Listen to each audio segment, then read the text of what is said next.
할렐루야. 아멘. 여러분, 학교 다닐 때 가장 좋아했던 것을 무엇이었나요? 한번 생각해 보시면 감사하겠습니다. 아마 대부분을 친구들과 함께 놀고 서로 시간을 보내는 것이었다 말할 것입니다. 다섯 때든 중고등학생 때든 심지어 대학생에 다닐 때까지도 많은 사람들이 학교를 좋아했던 이유는 친구들과 함께하는 시간이 즐거웠기 때문입니다. 그런데 반대로 학교에서 가장 싫어했던 것이 무엇이냐고 묻는다면 여러분은 무엇이라고 하시겠습니까? 공부하고 시험 대답 안 나왔네요. 멋있네요. 저는 무조건 시험 너무 싫어했습니다. 공부학원도 좋지만 시험은 너무 긴장하고 너무 어려웠습니다. 아마 대부분을 공부나 시험을 생각을 기대했는데 솔직히 말하면 대학에 가서도 신학교에 가서도 제가 시험을 여전히 별로 좋아하지 않았습니다. 그런데 왜 그럴까요? 시험은 무엇을 하는 것일까요? 시험은 우리가 무엇을 알고 있는지를 확인하고 점검하기 위해 주어집니다. 우리가 배운 것을 얼마나 잘 적용할 수 있는지를 보여주는 것이 바로 시험입니다. 분명히 물론 시험을 잘 보면 그만큼 그 내용을 잘 알고 있다는 뜻입니다. 그리고 반대로는 시험을 잘 보지 못하면 아직 제대로 알지 못하고 있다는 의미이기도 합니다. 저는 이 질문을 우리 초등부 학생들 한번 물어봤습니다. 바로 시험 너무 싫다고 했습니다. 물론 그 나이에는 놀고 게임하고 뛰는 게 놀이터 노는 게 제일 좋다고 말씀했습니다. 그리고 뭐가 싫어했다면 무조건 시험, 공부. 근데 사실 제가 시험 봐는 게 좋다고 말씀했어요. 근데 아이들은 중에 그 말을 믿는 친구 거의 한 명도 없었던 것 같습니다. 솔직히 말해서 제가 그 아이들이었다면 저도 믿지 않았을 것 같습니다. 우리가 그리스도인의 삶을 생각해 보면 우리는 끊임없이 시험을 마주하게 됩니다. 우리는 계속해서 환난과 어려움을 앞에 서게 됩니다.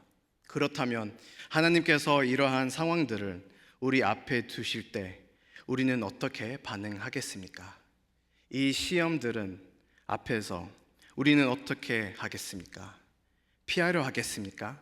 아니면 정면으로 마주하겠습니까? 우리가 겪는 이 모든 시련이 주님께서 우리의 삶에서 더 크고 풍성한 열매를 맺게 하시기 위해 사용하시는 칼과 같다고 믿습니다. 오늘 우리는 성경에 나오는 한 가지 시험을 함께 살펴보려고 합니다. 이 시험은 다니엘에서는 나오는 가장 유명한 이야기 중 하나입니다. 어쩌면 성경 전체에서 가장 잘 알려진 믿음의 시험일지라도 모릅니다. 그런데 이 이야기는 다니엘 선지자 자신에 대한 이야기 아닙니다. 오늘 우리가 살펴볼 본문은 사드락, 메삭, 에벳느고 이야기입니다. 우리가 잘 아다시피 이 책은 유다가 바벨론의 포로로 끌려갔던 시기를 배경으로 하고 있습니다. 그 포로의 시기 가운데 유다에서 온 이 네 명의 특별한 사람이 이 이방 땅에서 지도자로 세워집니다. 그들은 바로 다니엘과 사드락, 메삭, 아벳느고입니다. 다니엘은 이미 다니엘서 2장에서 일로 인해 높은 자리에 세워졌습니다. 그리고 오늘 본문에서 그의 세 친구가 많은 사람들과는 비교할 수 없는 믿음을 보여줍니다. 오늘의 본문은 하나님께서 어떻게 자신의 백성을 구원하시는지를 알려주는 또 하나의 좋은 이야기로만 끝나지 않습니다. 이 이야기 안에서 우리는 이 세 친구가 믿음을 굳게 지켰을 뿐만 아니라 하나님을 향한 믿음을 삶으로 보여주었음을 보게 됩니다. 그래서 오늘 우리는 이 두 가지를 함께 살펴보겠습니다. 첫째, 믿음을 지키라. 혹시 이거 같이 외칠까요? 원, 투, 쓰리. 믿음을 지키라. 아멘. 바벨론에서 왕은 거대한 금 신상을 하나 세웠습니다. 골든 스태츄. 그 신상은 높이가 거의 100피트를 닿습니다. 하지만 이것은 평화나 위로의 스태츄 아니었습니다. 그 금 신상은 다름 아닌 자기 자신을 위한 신상이었습니다. 그리고 그 왕은, 바벨론의 왕은 사람들에게 자신의 경배하라고 명령했습니다. 근데 제가 성경을 봤는데 신기하게 이 신상이 한때 바벨탑이 세워졌던 바로 그 자리에 놓였다는 것입니다. 여전에 하나님의 백성이 스스로 영광을 얻고자 했던 그 자리에서 이제 또다시 예배와 영광을 요구하는 금 신상에 세워진 것입니다. 참으로 아이러니하게도 사람의 마음에 여전히 자기 자신을 높이고자 합니다. 그래서 음악 소리가 들리자마자 모든 사람을 반드시 절해야 했습니다. 이 순간 온 세상은 다시 한번 사람을 경배하는데 하나가 되었습니다. 마치 바벨탑이 다시 제자리를 찾은 듯했습니다.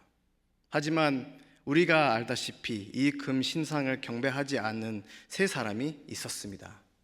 그건 바로 누구였죠? 대답할 수 있습니다. 사드락, 메삭, 아벳네고였습니다. 그리고 바벨론의 관리들은 이 세 충성된 친구들을 제거할 수 있는 기쁜 기회를 발견했습니다. 그들은 이 사람이 신상과 왕을 경배하지 않다는 이야기를 하며 왕의 분노를 자극한 줄 알았습니다. 그리고 그들의 형법을 불 속에서 죽는 것이었습니다. 그래서 왕은 그들은 자기 앞으로 불러 이것이 사실인지 물었습니다. 바로 이 순간 그 세 친구들은 믿음을 지켰습니다. 오늘 이 이야기에서 그들이 한 말을 단 하나였습니다. 17절과 18절을 함께 읽어볼까요? 하나, 둘, 셋. 왕이여, 우리가 섬기는 하나님이 계시다면 우리를 멸망하타는 물풀을 가운데서 능히 건져내시었고 왕의 손에서 건져내시리이다. 그렇게 하지 않으실지라도 왕이여, 우리가 왕의 신들을 섬기지도 아니하고 왕이 세우신 금 신상에게 절이지도 아니할 줄을 아옵소서. 짧은 말로 그들을 흔들리지 않은 믿음과 하나님에 대한 확신을 보여주었습니다.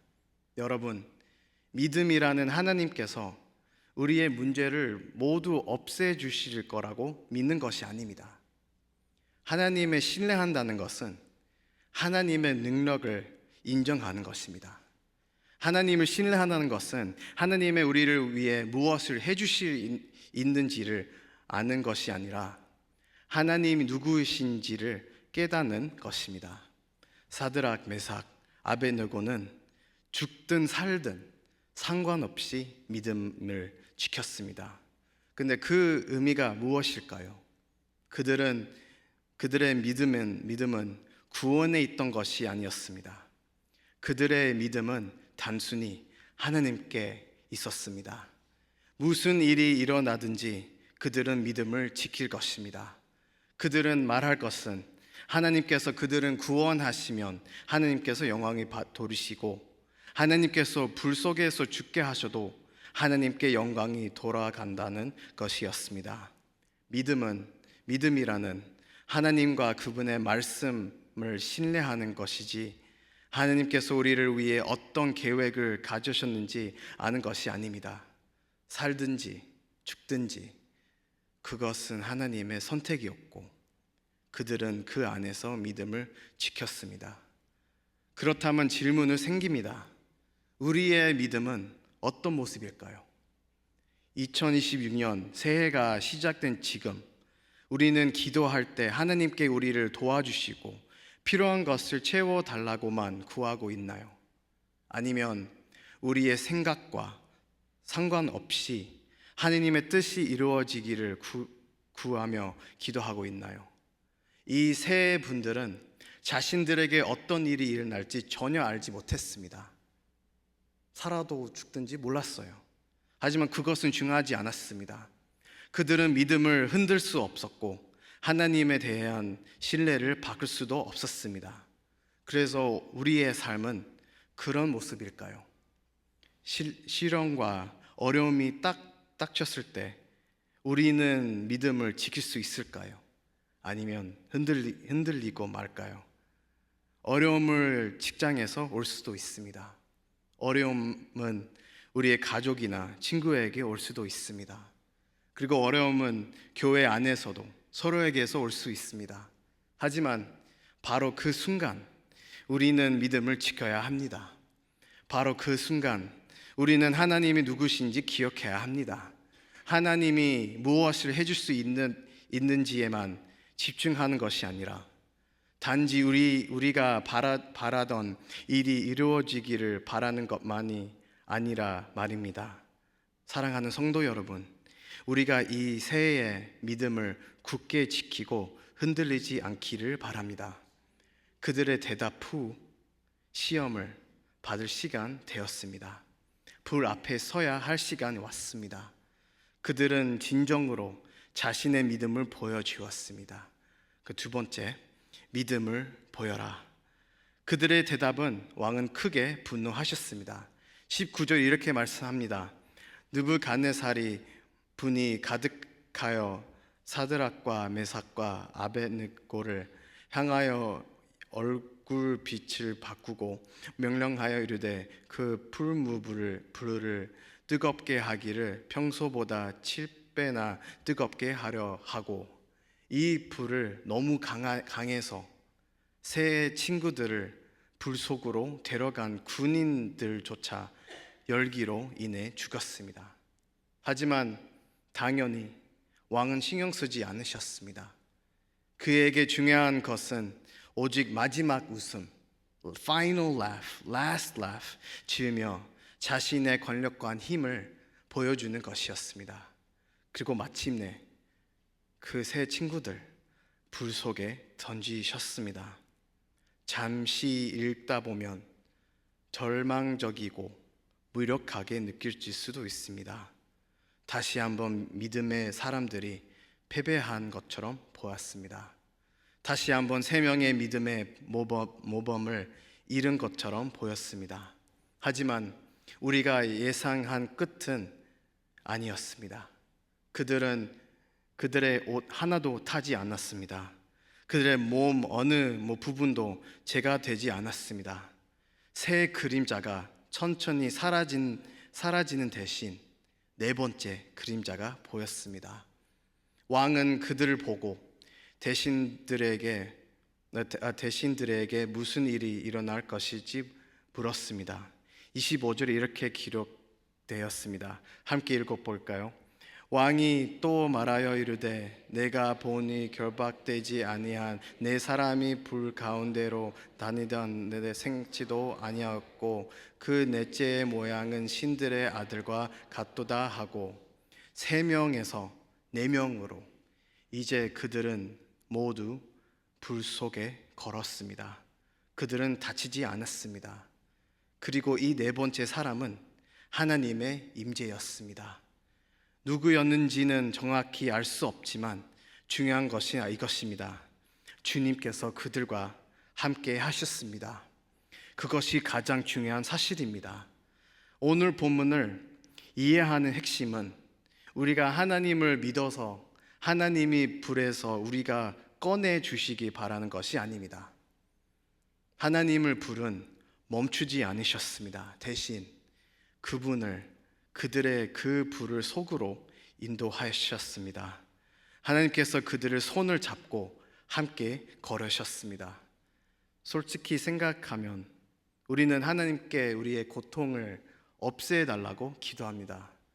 하나님 너무 힘듭니다. 아픕니다. 이거 없애주세요. 뺏겨주세요. 너무 힘듭니다. 가장 우리 자주 하는 기도 제목 그렇게 합니다. 우리는 하나님께서 어려운 시간을 빨리 지나게 도와달라고 기도합니다. 우리는 하나님께서 고통스럽고 힘든 상황에서 벗어나게 해달라고 기도합니다. 하지만 오늘 본문은 진정한 믿음을 보여줍니다. 진정한 믿음은 하나님과 함께 불 속에 걸으며 불을 마주하는 것입니다. 사실은 이 삶 속에서 어려움을 반드시 온다는 것입니다. 여러분 잘 알 것 같습니다. 하지만 하나님께서 우리가 그것을 피하게 해주셨다고 말씀하지 않으십니다. 하나님께서는 그 어려움 속을 우리와 함께 걸어가신다고 보여주십니다. 이것이 바로 우리가 믿음을 보여주는 방법입니다. 불이 없을 때 믿음을 보이는 것은 쉽습니다. 좋을 때, 편할 때, 쉬울 때 무조건 믿음을 보여줄 수 있죠. 하지만 제일 힘들 때, 어려움이 닥칠 때도 우리가 믿음을 보일 수 있을까요? 그럴 수 있다면 그때 우리의 믿음은 어떤 불보다 더 밝게 빛날 것입니다. 우리의 믿음은 어떤 금 신상보다 더 밝게 나타날 것입니다. 우리가 나를 경배하라, 나를 채워라 라고 말하는 우상들은 마주할 때에도 우리는 믿음을 보여야 합니다. 오늘 본문은 삶의 시험 한가운데서 단순히 하나님만 바라봐야 하는 것이 아님을 보여줍니다. 우리는 하나님께서 우리와 함께 하신다는 것을 믿을 수 있습니다. 그분을 임마누엘 하나님이십니다. 멀리 떨어져 계신 것이 아니라 불 속에서도 우리와 함께 계시다는 것을 믿습니다. 이 약속, 이 언약, 그리스도의 오심으로 이루어졌습니다.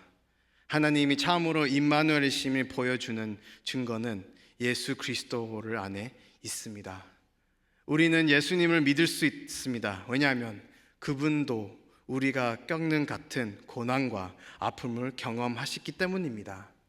우리가 느끼는 좌절과 압박을 느끼셨습니다.